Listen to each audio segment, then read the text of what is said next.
하면 이런 글을 종종 보지 않습니까? 주인에게 맡기지 않은 귀중품은 책임지지 않습니다. 주인에게 맡기지 않는 귀중품은 책임지지 않습니다.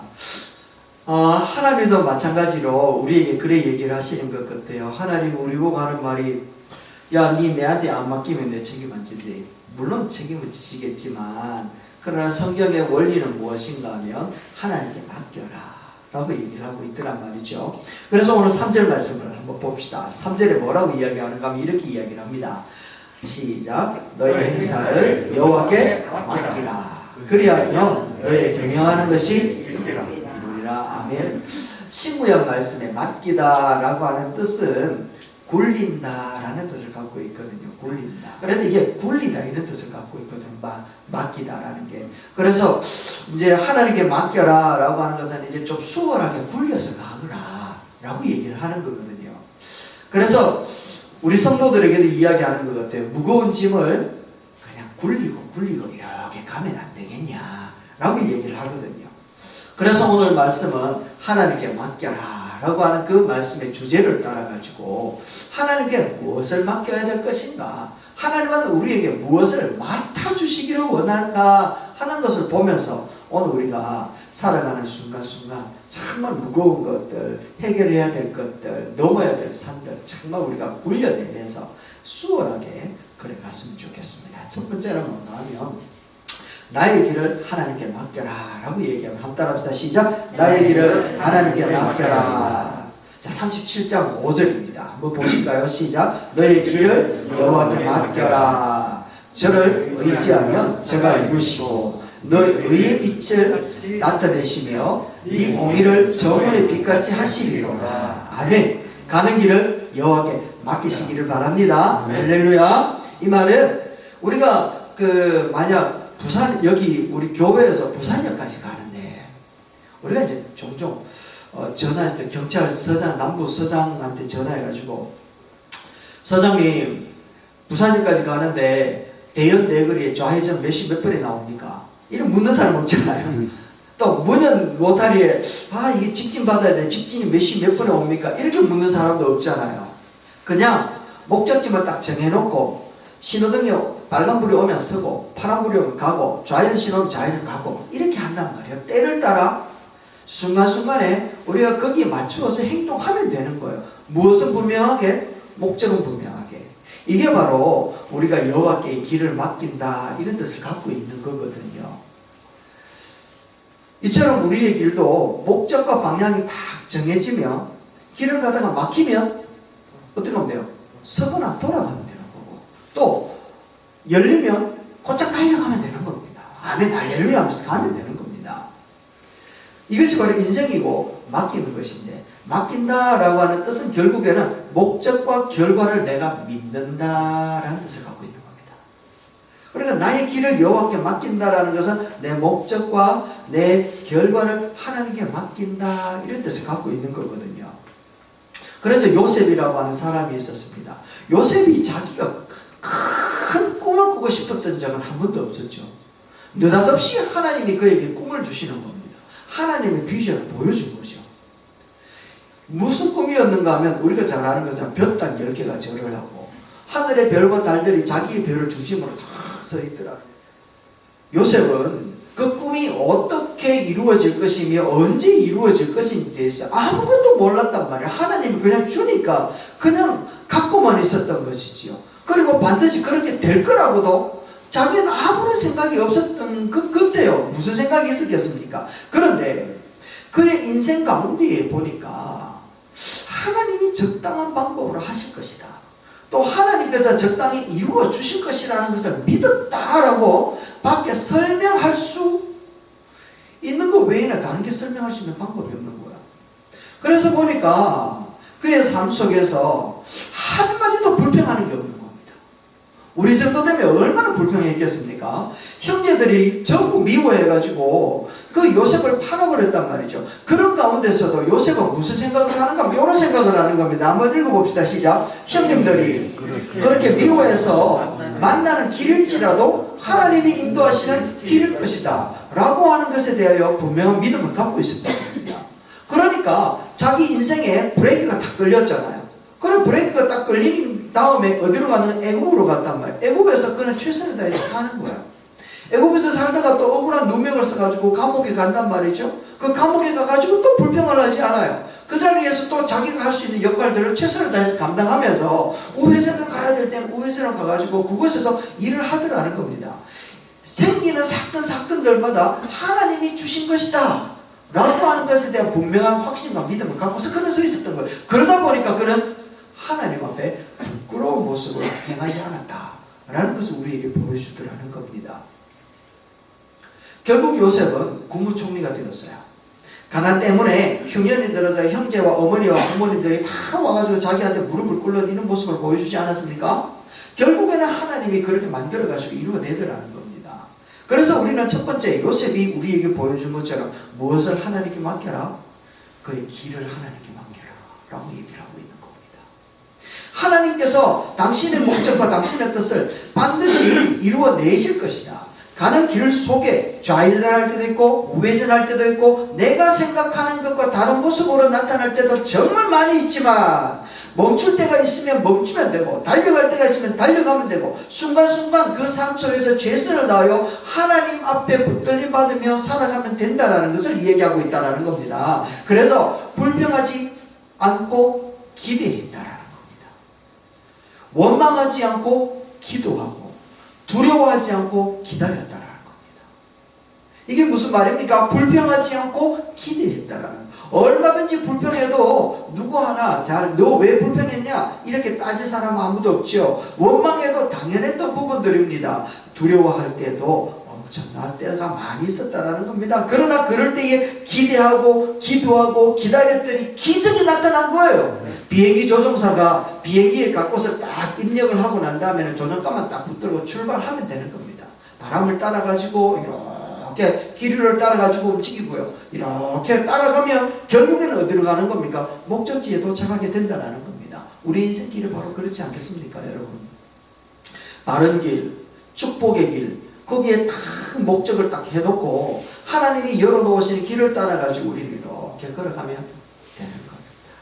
그러다가 혹 잘못된 길을 가더라도 하나님은 그 길을 합력해서 반드시 당신의 뜻 아래로 선한 모습으로 이끌어 주실 줄로 믿습니다. 아멘. 조금 힘들지는 몰라도 그러나 그때 기도하면 하나님이 공급하신 은혜가 우리에게 반드시 일어나게 될 줄로 믿습니다. 말씀을 우리가 읽었습니다. 너의 길을 여호와께 어떻게 하래요? 맡겨라. 그리고 굴려내라 얘기를 합니다. 저를 의지하면 저가 이루시고 네 의를 빛같이 나타내고 공의를 정오의 빛같이 행하여 만들어 주실 것이다 라고 얘기를 하는 것입니다.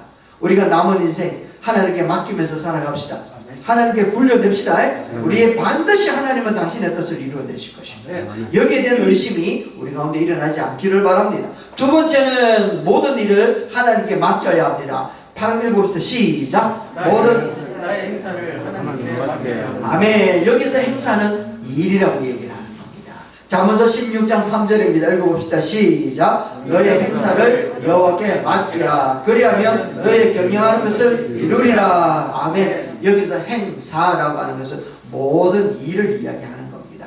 우리가 계획하고 추진하려고 하는 모든 일을 하나님께 어떻게 하려고요? 맡겨라 라고 이야기를 하는 거. 이거는요 하나님과 동행하라 라고 하는 말과 같은 겁니다. 첫 번째는 우리의 목적을 하나님께 의지하고 그것을 반드시 이루실 것에 대한 믿음이 흔들리지 않고, 두 번째는 지금 우리를 견인하여 가시는 주님이 나와 동행하고 있다는 사실을 잊지 말고 의심하지 말고 맡겨라 라고 이야기를 하는 겁니다. 이삭이라고 하는 사람이 있었습니다. 이 사람은요 땅에 기근이 들어버렸습니다.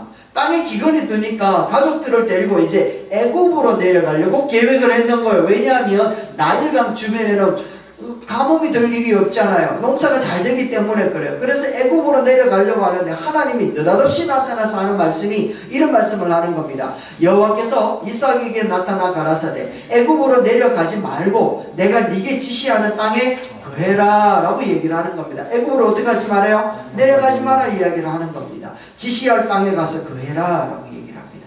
가뭄이 들었잖아요. 그들은 또 여전히 이방인이란 말입니다. 땅이 없단 말이죠. 그런데 이 살기 위해서 애굽으로 내려가는 거는 누가 봐도 당연한 일인데 하나님께서 느닷없이 나타나가지고 당연한 그 일을 하지 마라 얘기를 합니다. 이삭은요 그 말씀을 듣고 어디로 가는가 하면 그랄이라고 하는 그 땅으로 가면 지도 보이시죠? 지금 여기 신나 저 밑에 지금 거하고 있었거든요. 저곳에서부터 가족들을 데리고 쭉 올라갑니다. 그랄 땅까지 쭉 올라갑니다. 저기가 몇 킬로인지는 모르겠는데 엄청나게 건 길이를 가는데요. 대충 짐작해 보니까 부산에서 기장 정도 되는 겁니다. 기장. 가족들을 다 데리고 가축가이가 다 데리고 저기 그랄 땅에 갔습니다. 그랄 땅에 갔는데 여전히 거기도 이방 땅이란 말이죠. 그곳에도 험악한 사람이 많고 그곳에도 힘든 사람들이 많고 그 그랄 땅에 갔더니 그랄 땅에 거하여 있는 왕이 이삭의 그 부인을 보고 와 이쁘다 이래 된 거예요. 그래 우여곡절 끝에 또 하나님께서 역사하심으로 이삭의 아내 때문에 이삭이 어느 정도의 부함을 갖게 되어지는데 놀라운 사건은 무엇인가 하면 그 그랄 땅에 있었던 그 왕이 하는 말이 누구라도 이삭의 아내를 건드리면 가만히 안 놔둔다. 뿐만 아니라 이삭을 건드려도 가만히 안 놔두겠다 라고 이야기를 선포를 해버린 겁니다. 그리고 난 다음에 가뭄은 그대로 있었어요. 그래서 그곳에서 어쩔 수 없는 상황 가운데 씨를 뿌리고 흉년 가운데서 농사를 했는데요. 사건이 벌어졌네. 농사를 지었는데 농사의 소출이 얼마나 되었는가 하면 다른 사람의 100배나 얻어버린 거야. 100배나 얻어버린 거야. 우와, 그러니까 주변에 있었던 그 그랄 땅의 사람들이 이삭을 보고 시기할 수밖에 없잖아요. 그래서 그 무리들이 일어나가지고 이삭을 향하면 우리 동네에서 떠나거라. 네가 뭔데 여기서 장사를 해가지고 이렇게 농사를 지어 이렇게 할 수 있나. 다 떠나고 우리 때문에 그래야 되는데 하면서 떠나라 라고 이야기를 하면서 막 얘기를 하면서 우물도 막아버린 거예요. 그러니까 이삭은요 어쩔 수 없이 정말 가물어가지고 그 이방 땅에 머물러서 농사 지어서 풍성하게 되어서 너무 감사해서 할렐루야 하는데 느닷없이 나타난 그 적군들 때문에 나쁜 사람들 때문에 또 그곳에 있을 수가 없어가지고 울며 겨자 먹기로 이렇게 그 자리를 떠날 수밖에 없었네요. 그 자리에 떠나가지고 보세요. 그랄 땅에서 에색으로 갔다가 르호보암까지 쭉 가는 가운데 가는 곳간마다 이제 먹을 것이 없으니까 또 물이 없으니까 우물을 파야 되잖아요. 그 나라에서 우물 하나를 판다는 것은 평생의 수건 사업이거든요. 아무리 판들 인간의 힘으로 파가지고 우물이 나오겠나. 그게 1, 2m 파서 될 게 아니단 말이죠. 그런데 놀라운 사실은 이삭과 함께하는 그 하나님 때문에 그들이 물을 파는 땅을 파는 족족이 우물이 나오네. 이야 얼마나 할렐루야 한지 모른단 말이에요. 그런데 우물을 파는 그곳마다 사람들이 또 쫓아와가지고 하는 말, 야 여기는 우리 땅이다 가라, 여기는 우리 땅이다 가라 라고 하는데 그게 무려 3번이나 된 거예요. 3번 쭉 일어나면 우리도 오기가 있지. 한판 붙어도 붙었지 않았겠습니까? 그런데 붙어봐야 이삭은 잽이 안 된다는 걸 알았거든요.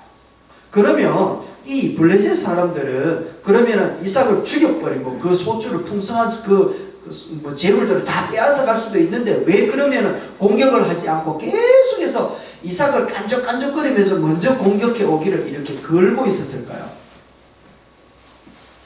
그것은 하나님께서 이삭과 함께 그랄 땅에 들어갔을 때 그곳에 있었던 왕과 동침할 뻔한 이삭의 아내 때문에 그 왕이 선포를 했다 안 그랬습니까? 이삭과 그의 아내를 건드리면 내가 죽여버릴 것이다 라고 이야기를 해놓았기 때문에 아무도 이삭을 건드릴 수가 없었던 거예요. 그래서 이삭이 먼저 공격해 오기를 그렇게 계속해서 깜짝깜짝거리면서 우물도 빼앗고 침탕하고 그랬던 겁니다. 그런데 이삭은 싸움 해봐야 안 되니까 참으면서 그 길마다 하나님 앞에 기도하면서 가는데 르호봇이라고 하는 그곳에 이르렀으면요 그 사람들이 이야기를 하는 겁니다. 이야 하나님이 너와 함께하는 또 맞기는 맞네. 내가 아무리 너희를 깐죽거려도 너는 내한테 먼저 싸움 걸어올 인간이 아니네 하면서 포기를 해버리면서 심지어 왕이 와가지고 우리 연맹을 맺자 라고 얘기를 하더라는 겁니다. 이런 상황이 쫙 벌어지니까요 이삭의 마음에는 하나님이 진짜 나와 함께 하시네 라고 하는 그 믿음이 생긴 거예요. 그래서 르호봇이라고 하는 저 땅이 얼마나 풍성한지 26장 22절 말씀에 보니까요 이렇게 기록되어져 있어요. 이 땅이 얼마나 좋았는가 하면 이제는 여호와께서 우리를 위하여 넓게 하셨으니 이 땅에서 우리가 번성하리라 하였더라 라고 이야기하면서 이 땅에서 번성하겠다 라고 하면서 정말 룰루랄라 그랬거든요. 그런데 되어가는 상황을 보니까 하나님께서 함께 하셨구나 라고 하는 것을 안 거예요. 그래서 그 자리에서 다 적고는 그들과 함께 어디로 올라가는 거면 브엘세바로 올라가요. 그 지도 보여주실래요? 브엘세바로 올라가는 거예요. 브엘세바 저 자리가 바로 하나님 앞에 기도했던 아브라함이 기도했던 자리예요.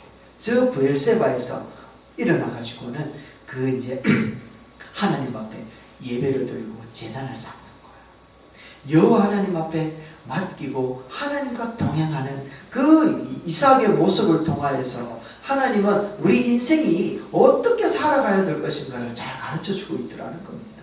그래서 내 힘으로, 내 의지로, 내 오기로 제가 한 방 없애보면 끝날 것 같은데, 그런데 한 방 없애면 끝나는 게 아니더라는 겁니다. 오직 이 폭탄 같은 게 들어와가지고 얼마나 어려움을 당하는지 우리는 잘 알고 있잖아요. 그게 악한 것들이 술술하는 것이죠. 미끼를 던져놓고는 물기를 기다리고 있는 겁니다. 그런데 우리는 일이 잘 될 때도 그렇지 않을 때도 잘 되기도 하고 안 되기도 하고 그런 상황이 벌어질 때마다 우리는 뭘 해야 되는가 하면 하나님 앞에 부르짖으면서 하나님의 말씀으로 우리는 동행하며 가야 된다는 것이지요. 그래서 주님께 맡기고 반드시 주님의 뜻은 이루어진다. 반드시 주께서 함께 하신다. 반드시 주님께 역사가 나타난다.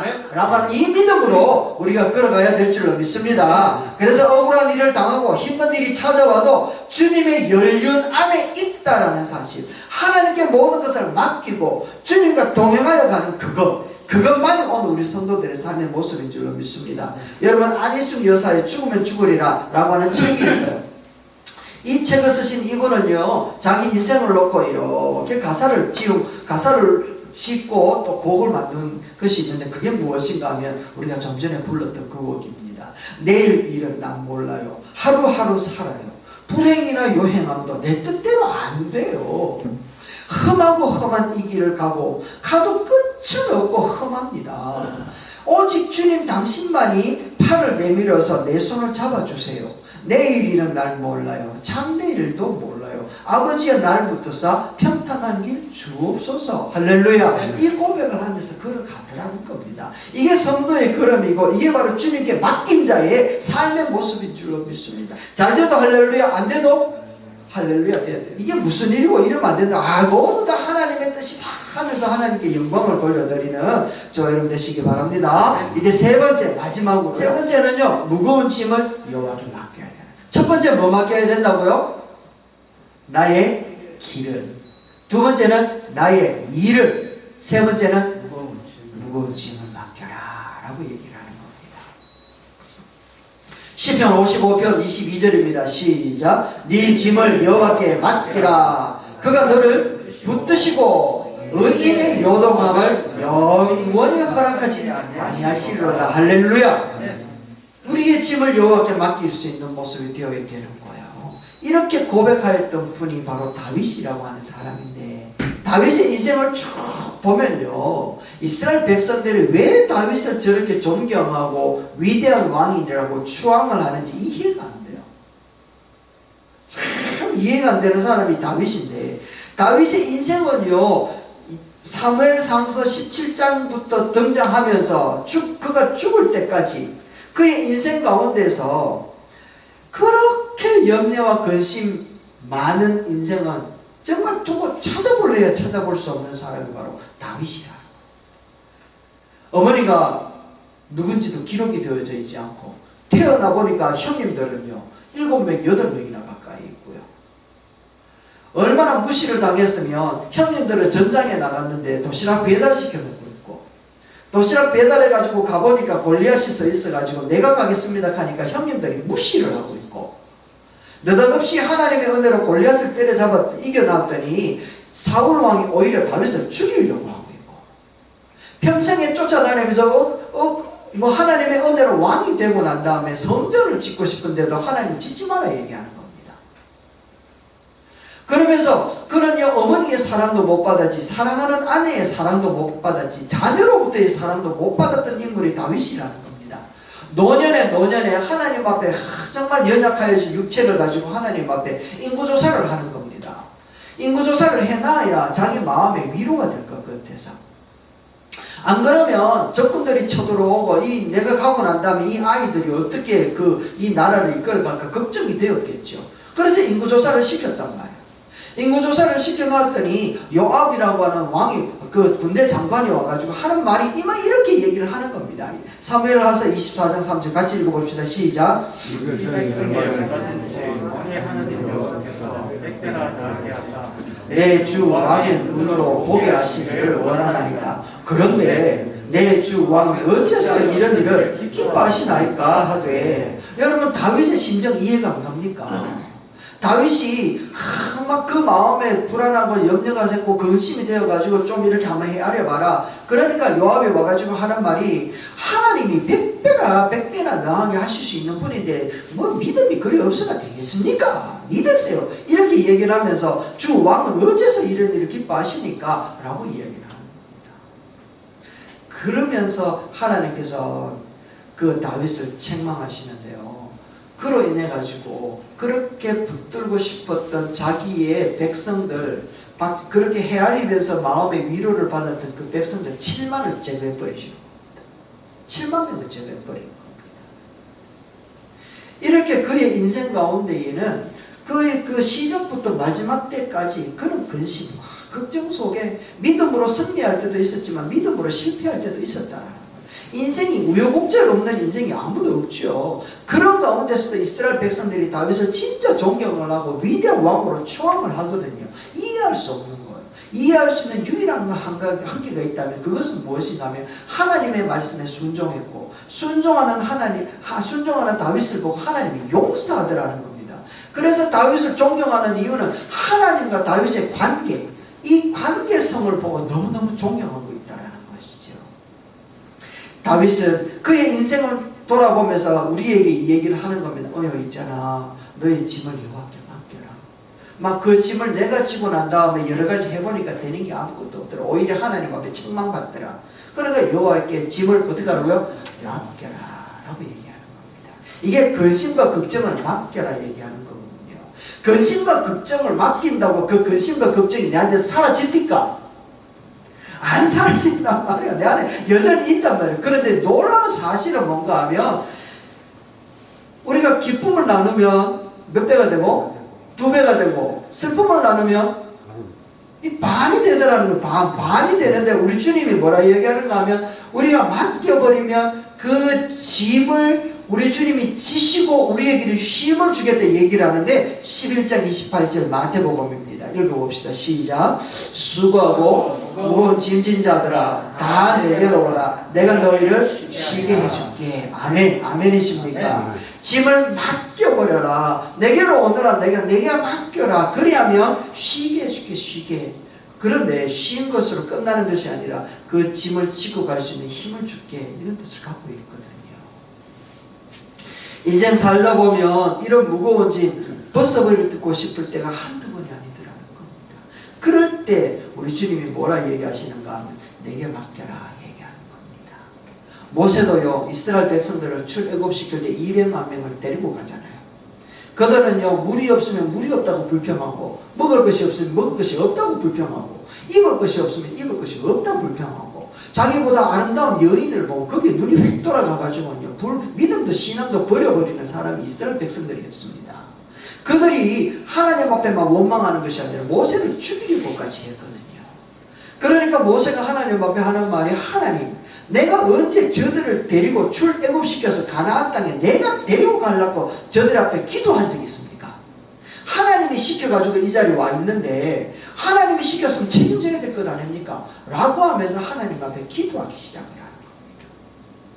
백성이 목말라, 백성은 원망할 때 모세는 하나님 앞에 기도하기 시작을 하고, 백성들은 먹을 것이 없어서 하나님을 향하여서, 백성들은 모세를 향하여서 불평할 때 모세는 하나님을 향하여 간절히 부르짖더라는 것이죠.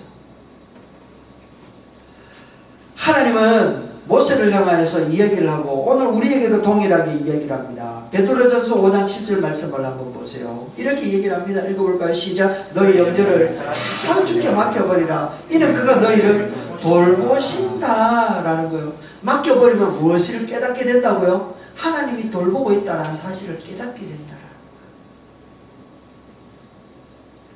우리 아들이 어제 이제 군대 입고 갔던 옷을 이렇게 우편으로 보내왔더라고요.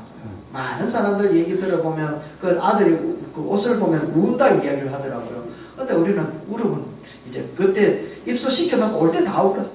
그래 이제 그 아들이 이렇게 탁 이렇게 그 하고는 옷을 탁 맡기고는 이렇게 하는 말이 아빠 좋은 자리에 그 뭐라 그러죠? 배지가 될 수 있도록 기도해 주세요 하면서 이제 맡기는 거예요. 그래 이제 맡기면은 하는 말이 뭔가 하면 걱정하지 마라 나도 기도하고 있다 라고 하면서 회답을 해주고 또 이렇게 우편으로 이렇게 편지를 쓰면 그쪽에서도 이제 요즘은 인쇄를 해가지고 전달을 해주는가 봐요. 문제와 걱정과 그 심을 맡기니까 그 얘기를 들은 그 아빠도 뭘 하는가 하면 그것 가지고 같이 기도를 하는 거예요. 우리가 문제를 하나님 앞에 맡기면 문제가 없어지는 것이 아니라 하나님이 그 문제를 끌어안고 우리를 위하여 뭐 하신다고요? 기도를 시작하신다니까요. 할렐루야. 하나님이 나를 위해 기도하는데 뭐가 무섭겠노? 이게 바로 짐을 나누어진다라는 것을 이야기하고 짐을 맡기라는 것을 이야기하는 거거든요. 하나님이 문제 해결해 줄 것이라는 것을 얘기하는 것이 아니라 하나님도 함께 그 문제 속으로 들어온다라는 걸 이야기하는 거예요. 인생 가운데 하나님이 함께 하시고 나의 모든 걱정 가운데 하나님이 함께 하셔서 우리의 걱정이 더 이상 걱정이 되지 않도록 우리를 위로해 주시며 그 걱정거리 속에 견딜 수 있도록 하나님이 동행해 주신다는 것을 이야기하고 있는 것 아니겠습니까? 여러분 독수리가 새끼를 키울 때 어떻게 키우는지 잘 알고 있죠. 먼저는요 둥지에서 새끼를 키우다가 때가 되면 이 둥지를 막 이를 쪼아가지고 둥지를 깨뜨려 버린대요. 그러면 낭떠러지에서 새끼들이 떨어지면서 살라고 지도 막 날개짓을 한대요. 처음에 날개짓 해봐야 이게 날겠습니까? 못 날잖아요. 그러니까 떨어질 때 쭉 내가 독수리가 슝 와가지고 탁 등이 없고 올라간대요. 그러면 새끼는 어이구 이제 살았다 하면서 엄마 있었네 안 보이지만 언제 왔노 이러면서 막 이런 쫄쫄 했겠죠. 그죠? 그런데 또 높이 올라가는데 느닷없이 또 뒤로 또 배형 아니고 이거 배형 비행을 하는 거. 그러면 또 매달려 있던 새가 또 느닷없이 또 떨어지는 겁니다. 이게 먹고 싶으면 또 사람이 엄마 이거 배신이가 아이가 이러면서 막 또 이렇게 하는 겁니다. 막 이렇게 하다가 또 떨어질 때쯤 되면 쫙 와가지고 올라가는 거. 이게 쓰는건 하다 보면 이 새끼가 날개에 힘이 얻어가지고 자기 혼자 쫙 피어오르더라는 겁니다. 독수리가 이렇게 이제 교육을 시키니까 이 독수리 새끼들도 힘을 얻고 하늘에 나르는 제왕의 모습으로 지금도 우리에게 보여주고 있잖아요. 그런데요, 한번 생각해보세요. 제비는 왜 그래 못할까요? 비둘기는 왜 못할까요? 매는 또 그러면 왜 못할까요? 가만히 생각해보니까 제비가 그렇게 하지 못하는 이유는 자기 새끼를 등에 업고 날 수 있는 힘이 없기 때문에 그래요. 뿐만 아니라 제비가 새끼가 떨어질 때 쫓아와가지고 등에 업을 만큼 속도가 안 나기 때문에 그래요. 이게 뭔 말인가 하면 하나님이 오늘 우리 성도들을 키우기 위해서 고난과 역경과 어려움과 근심과 걱정 속으로 몰아넣는 이유는 하나님이 그 속에서 당신을 닮은 하나님의 자녀들을 자녀답게 만들기 위한 하나님의 훈련기관이 반드시 필요하기 때문에 허락하시는 거고, 뿐만 아니라 그 속에서 일어나지 못할 하나님의 자녀가 있다면 당신의 능력으로 언제라도 쫓아와가지고 그를 구원할 수 있는 능력이 하나님께 있기 때문에 우리를 그 자리에 보내시는 거예요. 하나님이 능력이 없다면 그 자리에 안 보내신다라는 것이죠.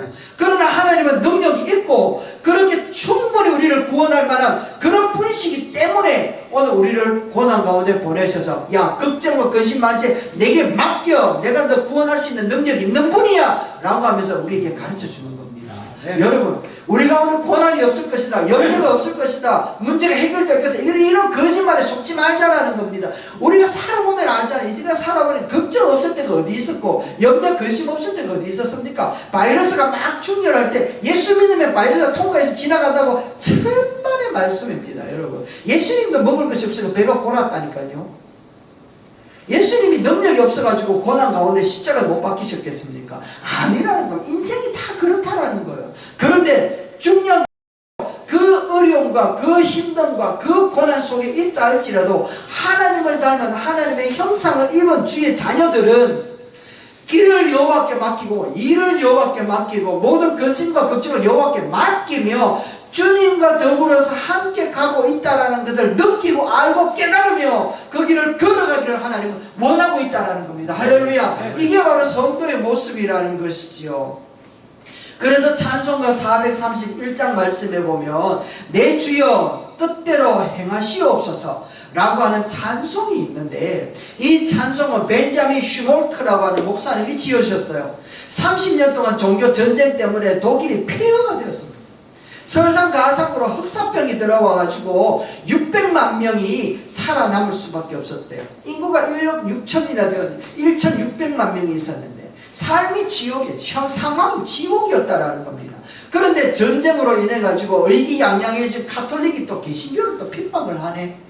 그런 상황 가운데에 근근히 살아가면서 1704년 어느 날 슈몰크 목사님이 자기 부인하고 같이 환자 교인 신방을 하고 돌아왔는데 자기 집이 불이 나버렸네요. 그래가지고 막 놀래가지고 그 교회가 사택이 불타버린 그 모습을 다 진화시키고 난 다음에 그 속에 들어봤더니 그 제 속에 서로 껴안고 죽어있는 두 아들의 시신을 발견했답니다. 이 슈몰크 목사님이 목사님이 두 아들의 시커멓게 타버린 시신을 끌어안고 울면서 기도하면서 불렀던 찬송이 바로 이 찬송이었습니다. 내 주여 뜻대로 행하시옵소서. 온몸과 영혼을 다 주께 드리니 이 세상 고락간 주 인도하시고 날 주관하셔서 뜻대로 하소서. 큰 근심 중에도 낙심하지 말게 하시고 주님도 때때로 울기도 하셨고 날 주관하셔서 뜻대로 하소서. 내 모든 일들을 다 주께 맡깁니다. 저 천성 향하여 고요히 가리니 살든지 죽든지 뜻대로 하소서. 이런 기도를, 이런 찬양을 쫙 드리더라는 겁니다. 우리 인생 가운데는 이런 일들이 일어나면 안 되겠지만, 그러나 작고 작은 그런 고난과 어려운 상황 가운데 정말 흠상 그 줄령 같은 그 어려움이 쓰나미와 같이 내게 확 몰려오는 그런 상황에서도 우리 주님께 맡기고 주님과 더불어 우리 그 모든 일들을 굴려냅시다.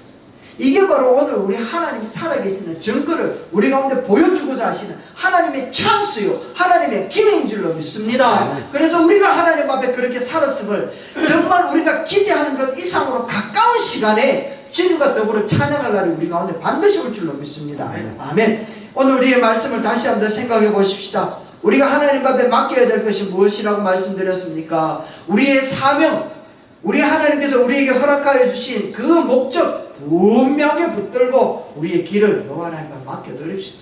그리고 또 우리와 동행하고 있다는 그 믿음 가지고 우리의 일들을, 행사들을 하나님께 맡깁시다.